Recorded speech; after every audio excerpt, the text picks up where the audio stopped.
कुरान करीम के ऊपर वैसे भी एक फितना उठा हुआ है इस वक्त मौजूदा दौर में। कुरान करीम की 26 आयतों को निकालने की पिटीशन दी जा रही है, लेकिन मेरा मानना उसमें यह है कि उसको इतनी हवा नहीं देना चाहिए था इस मामले को जितना दे दिया गया है। किसी को हीरो बनाने की ज़रूरत नहीं थी।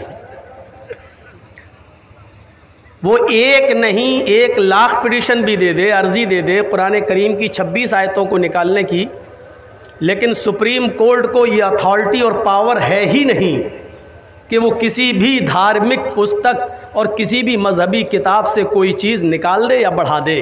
वो अपने आप खारिज होना थी। लेकिन हमें अफसोस है उन मुसलमानों के ऊपर कि वो जो मकसद में कामयाब होना चाह रहा था, हमने उसको उसके मकसद में कामयाब कर दिया। दुनिया में ऐसी बहुत सी मजहबी किताबें हैं, धार्मिक ग्रंथ हैं, जिसमें बहुत सी ऐसी चीज़ें हैं जो हम भी कह सकते हैं कि निकाला जाए, लेकिन सुप्रीम कोर्ट को अथॉरिटी पावर नहीं है। डॉक्टर अंबेडकर कह कह के थक गए, मनुस्मृति से ये निकालो, मनुस्मृति से ये निकालो, ऋग्वेद से ये निकालो, अथर्ववेद से ये निकालो। इसमें हरिजन के साथ ये हो रहा है, शूद्र को इस बुरी नज़र से देखा जा रहा है, कह कह के थक गए, लेकिन नहीं निकाला गया। सुप्रीम कोर्ट को अथॉरिटी और पावर ही नहीं है। ये पिटीशन खारिज होना थी और आज नहीं तो कल होगी, लेकिन हमें किसी को हीरो नहीं बनाना चाहिए था। एक चीज़ मुझे बहुत बुरी भी लगी, हमारे मुअज़्ज़ज़ मेहमान जब बोले और बोल के जब यहाँ से गए तो आपने एक जुमला कसा, खेला होबे। ये दीनी जलसा है, इसमें आपको ये जुमला नहीं बोलना चाहिए था।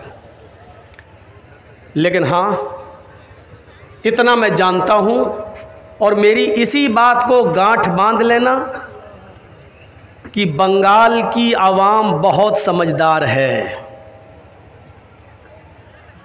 मुझे ये कहने की ज़रूरत ही नहीं है कि आपको कहाँ जाना है। वैसे भी आप देख रहे हैं कि जी हिंदुस्तान मेरे हाथ धोकर नहीं, नहा धो के पीछे पड़ा हुआ है। मैं इतना जानता हूँ कि बंगाल वाले बहुत समझदार हैं, उनको किस तरफ जाना है ये ख़ुद अच्छी तरीक़े से जानते हैं। अल्लाह रब्बुल आलमीन से दुआ कीजिए कि अल्लाह हमारे इस मुल्क में उस सरकार को पायदार बना, उस गवर्नमेंट को वो लाए जो देश के हक़ में हो, जो देश के फेवर में हो और जो आपके बंगाल का भला कर सकती हो, और जो हिंदू, मुसलमान, सिख और ईसाई सबको एक साथ लेकर चल सकती हो और सबको एक नज़र से देखती हो। ये दुआ कीजिए और कोशिश कीजिए कि वही सरकार इस बंगाल की धरती पर आए। मैंने किसी का नाम नहीं लिया, लेकिन बहुत कुछ कह दिया। अल इशारतो तुकफिल अक़ल, अक्लमंद लोगों के लिए इशारा काफ़ी है।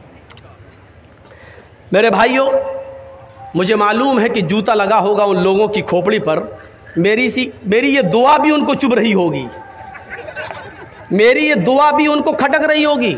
मैंने ये दुआ की जो देश के हित में बेहतर हो, लेकिन जो देश के हित में नहीं है उनको चुभेगी, उनको कांटे लग रहे होंगे। वो तो जानते हैं कि हम देश के हित में नहीं हैं, कुछ नहीं है, लेकिन हम भी कानूनी तौर पे बचना जानते हैं। हम भी ऐसी दुआ करेंगे, रात का वक्त है, तहज्जुद की नमाज का वक्त है। अल्लाह रब्बुल आलमीन आखिरी रात में आसमान दुनिया पर आता और बंदों से कहता, मांगो, क्या मांगते हो, मैं हूँ तुम्हारा दामन भरने वाला। मैं आज की इस दुआ में सिर्फ इतना ही मांगता हूँ कि अल्लाह अमन पसंद और शांति प्रिय और अमन और सुकून को चाहने वाली सरकार इस बंगाल की धरती पर आ जाए, और जो सबको लेके साथ में चलती हो, जिसकी नज़र में हिंदू, मुसलमान, सिख, ईसाई, यहूदी और जैनी ये सब चीज़ें ना हो, जो सबका भला करती हो और सबको साथ लेके चलती हो। आज मुझे हज़रत उमर फ़ारूक का वो कौल याद आ रहा है। उन्होंने कहा था, अमालुकुम उम्मालुकुम, जैसे तुम्हारे आमाल होंगे वैसे तुम्हारे ऊपर हुक्मरां मुसल्लत होंगे। तुम्हारे अमल अच्छे हो जाएं तो तुम्हारे ऊपर हुकूमत अच्छी आएगी और हुक्मरां अच्छे मुसल्लत होंगे।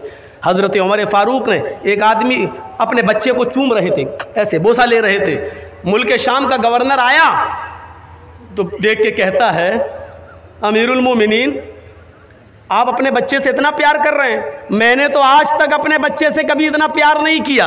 इस वाक़े को सुनिएगा, मैंने तो आज तक अपने बच्चे को कभी इतना प्यार नहीं किया, कभी चूमा ही नहीं। हजरत उमर ने अपने बच्चे को जमीन पे बिठाया और क्या कहा, आतिनी अल जायजा, मैंने तुझे मुल्क शाम का गवर्नर बनाकर बहुत बड़ी गलती की है, अपनी डिग्री वापस कर, अपनी पोस्ट वापस कर, अपना ओहदा वापस कर। उसने डिग्री वापस कर दी। हजरत उमर ने उसको गवर्नरी के पोस्ट से हटा दिया। उसने कहा मेरी गलती क्या है, मेरा बच्चा, मैं अपने बच्चे से प्यार नहीं करता हूं तो इसमें मेरी गलती, इसमें गलती क्या, आपने मुझे पोस्ट से क्यों हटाया। हजरत उमर ने क्या कहा, हजरत उमर ने कहा जो शख्स अपने बच्चे से प्यार नहीं कर सकता वो मुल्क शाम की रियाया और वहां की पब्लिक से भी प्यार नहीं कर सकता है। इसलिए मैंने तुमसे ये डिग्री, ये ओहदा ले लिया है। इस बंगाल को जरूरत है बंगाल से प्यार करने वालों की और बंगाल को अपने दिल में बसाने वालों की। मेरे भाइयों, कोशिश भी कीजिए और दुआ भी कीजिए कि अल्लाह इस बंगाल में अमन और शांति कायम रहे,